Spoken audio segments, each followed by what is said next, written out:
Conservatives on the ISU campus try to unite ahead of the November election. We'll bring you the latest in WGLT's Democracy's Future series coming up on WGLT's news magazine, Sound Ideas. Good evening, I'm John Norton. Also on today's show, a statewide survey shows just how much schools are struggling to find teachers. Well, I think the attention that it's getting, the conditions are right for the trajectory to change. And Coalescence Theatre brings Panther Women to Bloomington. Although they are Black women, there is always something you can find in any person where you're like, I can relate to that. Those stories follow a Bloomington Normal News update just ahead. This is Sound Ideas on 89.1 WGLT and WGLT.org, part of the NPR network.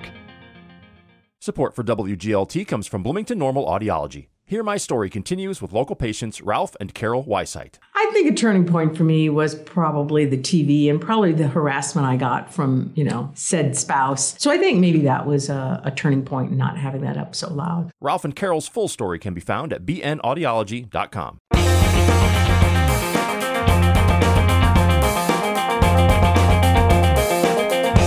From the campus of Illinois State University in Normal, this is WGLT's news magazine, Sound Ideas. I'm John Norton. As the Republican Party tries to win back the White House, it's trying to attract more younger voters. It's a group that has tended to vote Democrat.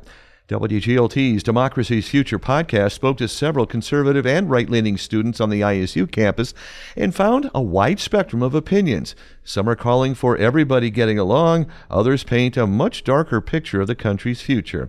WGLT student reporter Braden Fogerson has the story. As has become a growing theme in today's politics, polarization is a growing issue to those trying to make change from their college campuses. Ross Vansel is a sophomore legal studies and political science double major from Illinois State. He's from Stronghurst, Illinois, 2 hours west of Bloomington Normal. He says the divide has slowed down policymaking. Sides used to be able to come together and have compromise and work together on more issues, and now it is more polarized, and the sides make each other out to be enemies, and it's not productive, and that has led to some inability for the government and political parties to actually get meaningful things done. Vansel is president of College Republicans at Illinois State University. His group endorses and canvasses for Republican candidates. Vansel says he's particularly excited to campaign for Desi Anderson, a candidate he worked for once before during her state Senate campaign against Peoria's Dave Kaler in 2022. This election cycle has her running against another incumbent in Sharon Chung for the 91st House District. That includes parts of Bloomington Normal. Vansel says he enjoys being able to have opportunities to personally meet with those in his community. It's nice to be able to see the people that are excited about your candidate and going to vote and share some maybe stories that they have. And it was just interesting to see some people who were not as excited to see you as a canvasser come up, but it was overall a great experience and a great experience in the political field. Vansel says he doesn't see issues as left or right, but through his lens as a Christian. Another student whose political activism is inspired by his religious faith is President of Students for Life America at ISU, Braden Gonzalez, a political science major from Frankfort, Illinois, near Joliet. Students for Life is an anti-abortion advocacy group. Our students on campus, they're so broken people. I just want to go up and I just want to hug them. I'm like, it's okay. Jesus loves you. But I think it can be achieved if America comes back to its religious roots. I think that's when we start loving each other again. To Gonzalez, his conservative values are where he finds purpose. I think happiness comes from self-responsibility and gratitude, which is just values not taught by today's left. And so I think happier people are just going to be more conservative. That worldview was rooted in the story of Gonzalez's father, who fled political persecution from the Philippines to come to the United States. Gonzalez says his brother sees it as a sign that the U.S. should make the American dream easier to achieve. Braden sees it differently. My brother would say, well, you just got lucky. And on top of that, if it wasn't luck, you shouldn't have to work that hard to succeed like that. And I couldn't disagree more. I feel like that's a great way to live a very unhappy life. Gonzalez says other chapters of Students for Life America led the push for Florida Governor Ron DeSantis to get on board with a ban on any abortions later than 6 weeks into pregnancy. A Florida Supreme Court ruling upheld that law the first of this month, ending a legal battle that began when the bill was signed into law a year ago. Florida voters will decide later this year whether to keep the 6-week ban. Former President Trump has raised some objections to this and similar abortion restrictions. That man called DeSantis' abortion ban disgusting, which is repulsive for him to say that because he's like, I'm the most pro-life president ever. Gonzalez disagrees with the former president on this issue, but he says he still plans to vote for him come November. Gonzalez adds though he supported DeSantis in the primaries, he accepts that in this moment, the Republican Party still belongs to Trump. I think Trump's going to win, and it will because we ignored these people. We ignored his supporters for so long. And so I will never go after his supporters because they have almost every right to think what they think. And that's why Trump has this cult following. Some of Trump's most fervent supporters can be found in far-right groups such as Turning Point USA. It's a nonprofit organization that promotes conservative politics on high school and college campuses. One of Turning Point's founders, Charlie Kirk, also promotes Christian nationalism and various conspiracy theories, including false claims of a stolen presidential election in 2020. Riley Wassler is a physics major from the Chicago suburb of Darien and is president of Turning Point USA at ISU. Wassler says he would eliminate any diversity efforts in the U.S. government. And then reinstate a meritocracy instead of we need to meet quotas, because you want a strong federal government for when the country's under attack or if there's a national security risk or something similar. Wassler speculates without any evidence that the U.S. military will eventually have to defend itself from an influx of immigrants coming into the U.S. The Anti-Defamation League and Southern Poverty Law Center have criticized Turning Point USA for its ties to far-right activists. I'm Braden Fogerson. Interviews were conducted by Vedette reporters Paul Aguilar and Maggie Blyer as part of Democracy's Future podcast series. Democracy's Future is a collaboration between student reporters at WGLT News and the Vedette. You can subscribe to Democracy's Future on the NPR app or wherever you get your podcasts.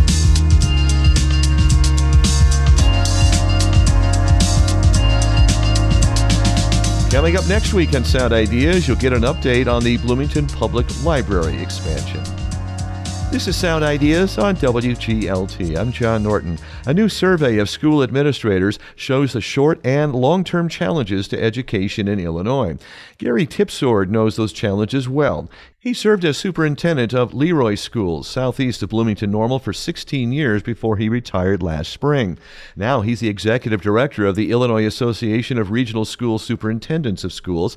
That group's recent survey shows more than 90% of schools responding reported having a serious or very serious teacher shortage problem. In this conversation with Jennifer Fuller from Capital News, Illinois, Tipsord says those findings are nothing new, as recent surveys have raised similar concerns. I think what you're seeing in terms of consistency in the feedback from the field is a concern that we need to address long-term sustainable solutions. So I think in particular, the consistency of the feedback, that 90% having a concern, is probably reflective of a forward-looking vision as much as anything. And obviously not to minimize what we're trying to deal with right now, but I think it is clearly indicative of that looking forward. As with so many things, this is a really complicated issue. There's not just one thing you can point to in terms of why there is a teacher shortage. We're looking at things like how many students are in the pipeline in college studying to be future teachers, teacher pay, burnout, other issues like that. If there was one way that you could describe that for people who are not a part of education, how would you describe that? Yeah, so the pipeline side, so I think you have to look at it in two areas, right? So the front end, are we creating a supply that is big enough to meet the demand with enough volume that also incentivizes competition? Because then not only are you getting enough teachers and paraprofessionals, speech language folks, all of those pieces, but it's also competitive enough that we're getting the best that are filling these roles. But then once they're in the profession, how do we better understand the working conditions that affirm for the people working in public education, that they're valued, that they're appreciated, and that their work makes a difference? I think that's that area of focus for existing staff that we need to better understand and we need to be more attentive to. It seems often that the way a lot of people say they want to be appreciated is through pay. And I know that the state is several years into the new evidence-based funding model where struggling schools are perhaps getting a larger portion of state funding in order to try and level that playing field. Is that helping? Yeah, well, it's certainly helping. It's creating more predictability for school districts to build budgets because they know with the base funding minimum and the way that that's been conceptualized, that they know year over year what they can count on. But I think the other important thing to realize about EBF, where increasing teacher wages is clearly a factor and relevant in some places, it's not relevant necessarily in all. That we have some districts around the state that have very competitive salary schedules. But it does speak to the concept of working conditions. So what do the supportive services look like that make things better for our students and better for our teachers and our staff? What do class sizes look like according to the model? So the model not only provides resources for funding, but it also provides resources so we can design an educational environment that's better for our students, clearly, but also better for our staff that deliver those services. So for people who are not familiar with the educational environment, what do some of those things look like? Are we talking about school counselors, teachers' aides, additional supportive measures? Or is it really boiling down to more teachers or better structures or things like that?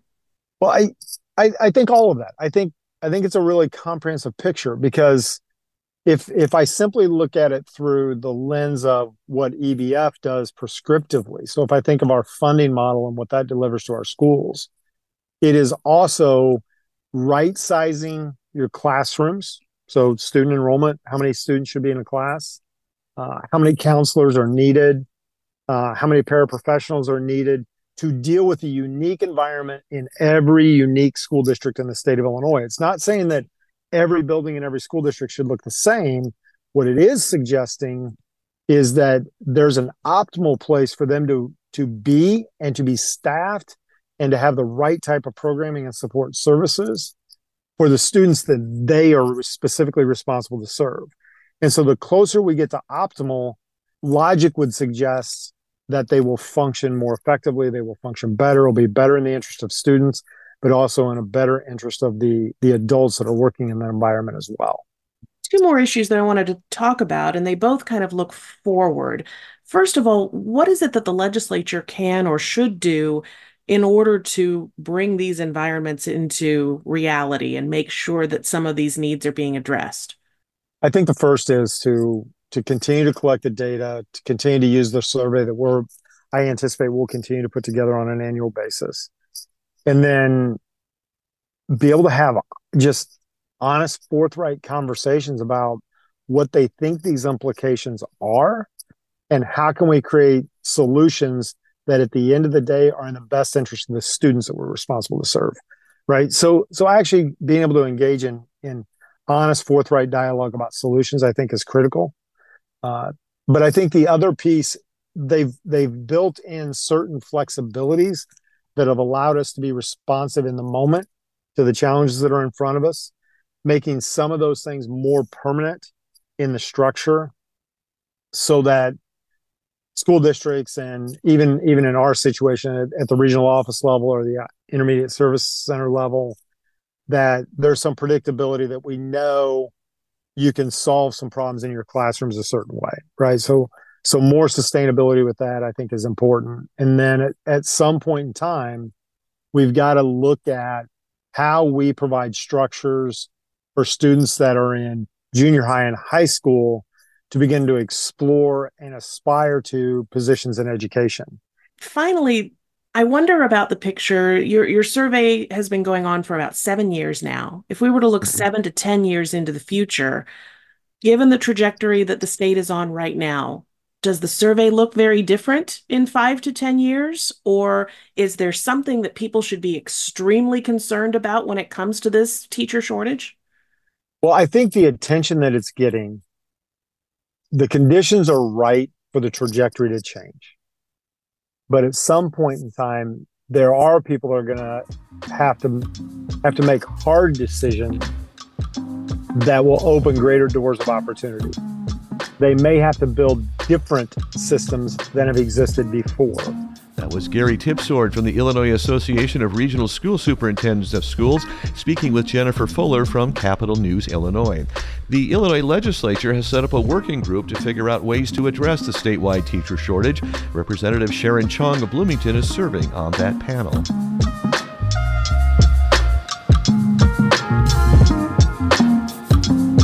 Thanks for joining us on Sound Ideas. This is WGLT's News Magazine. Theater director and Baton Rouge native Maisha Tierra weathered the pandemic in Chicago. That's where she formed her own theater company and spent 3 years working on a Jeff-nominated production of India Nicole Burton's Panther Women, An Army for the Liberation.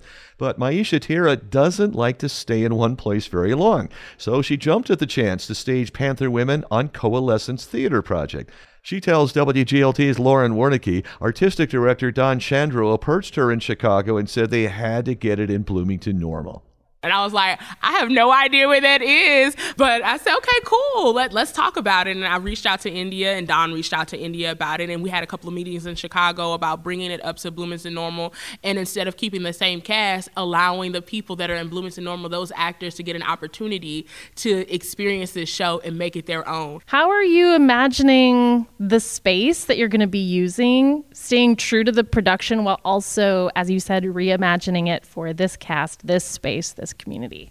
So we are going to be in a church rec area, which is kind of like a side building, which a lot of churches have that are just there for when they need productions or when they're holding any kind of banquets and things like that. So that space is much bigger than the Davis space, which is actually an office space that we turned into a dilapidated Black Panther office.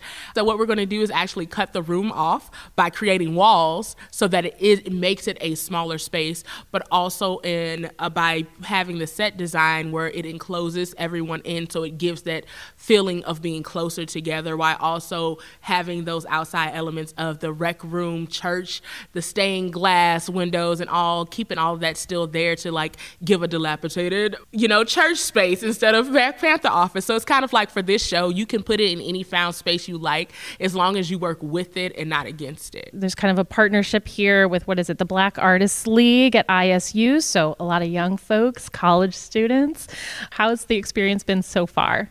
It's been a really interesting experience. I have a mixed bag of actors. So I have some actors who are about to graduate with degrees in theater, some actors who just got their degree in theater who are, second year. I have some who are professional actors who try to do this professionally in Bloomington Normal and maybe other places. And then I have some actors who are this is their first major big production that they've ever been a part of. So being able to understand how each person works and then find a way to make sure we can all work together cohesively so that they can get what they need out of it and I can get what I need as a director and make sure I stay true as possible to India's work in the field that she wants for this show. What is it that you need? What I really want and need from this production is the ability to walk into this space for my audience and to see an entirely different world. But not only that, not see these women, because Black Panthers, we say Black Panther women, and automatically we think of just that movement. We don't think of these people as individuals. Our main ladies are Angela Davis, Elaine Brown, and Assata Shakur. And a lot of people only know very few things about them and just Black Panther Party affiliation, that's all you have. But this play, which India does a really beautiful job of doing, goes into who they were as children and then goes up into where their affiliation begins. So we actually get to see them as a complete and whole person, which is actually one of the lines from the show is, I am a complete and whole person, and seeing them as actual women in the world. I would love for you to maybe talk a little bit about some of the tension between women in the Black Panther Party. I know specifically Elaine Brown faced a lot of sexism as she was rising to leadership in this party and got out as a result of it. So we see this both as a platform for women's empowerment and Black empowerment, but also a vehicle for their own oppression in some ways. A big part of that is I think sometimes people often want to see only one side of a group and they don't see the fact that it's a very layered group. the Black Panthers did do a lot of great things, like, the food services, the helping of the children, the breakfast programs, the getting the being their own version of an emergency vehicle to get people to and from the hospital, literacy, all those great things. However, within their party, there were some dark times where there was sexism, there was misogyny, where these women were seen as less than, depending on which Black Panther man you were dealing with that day, And for Elaine Brown, who was very big behind the scenes with helping with funding for the party, I've read her autobiography, and it's really good. If you have the time, it's like 600 pages, so you have to have the time. It's not a quick read by any means, but it really delves really deep into the party as a whole, and in the unfortunate circumstances, not only herself, but Assata and Angela, who was not a Black Panther, but was affiliated, who are the ones we know the names, but there are so many other women whose names we may not know. They were part of the party that had to deal with misogyny and sexism and being seen as less than just because you're a woman, even though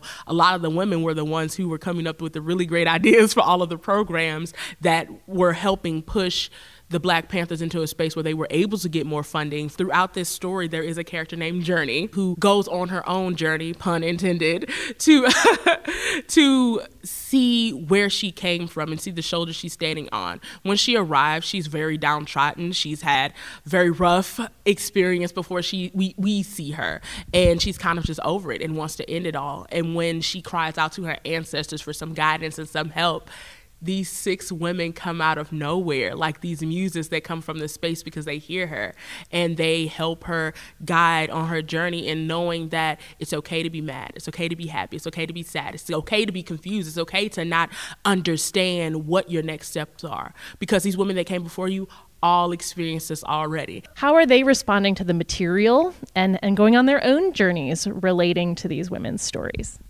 I think a big thing for them is getting that confidence and realizing that, oh man, I can do it, and that I'm able to accomplish these things. And not only that, they may have felt as if they weren't seen. And now this is a show where all 6 of them, or 7 including Journey, have the opportunity to have moments where they're highlighted and everyone's looking at them, and they're experiencing their own form of activism, of course, with this show, but own form of just self-love and self-discovery, which is what I also want the audience to be able to find themselves in one of these 7 women. Because although they are Black women, there is always something you can find in any person where you're like, I can relate to that. Panther Women, an Army for the Liberation opens next week at First Christian Church in Bloomington. Director Maisha Tierra spoke with WGLT's Lauren Warnicki. Support for arts and culture coverage on WGLT comes from PNC Financial Services. PNC is committed to supporting local arts and culture events in the communities they serve. And that's Sound Ideas today. WGLT's news magazine is made possible in part by Bloomington Normal Audiology. I'm John Norton. Story help today came from WGLT's Lauren Warnicki and student reporter Braden Fogerson. Ryan Toohey edits Sound Ideas. This is 89.1 WGLT and WGLT.org, part of the NPR network.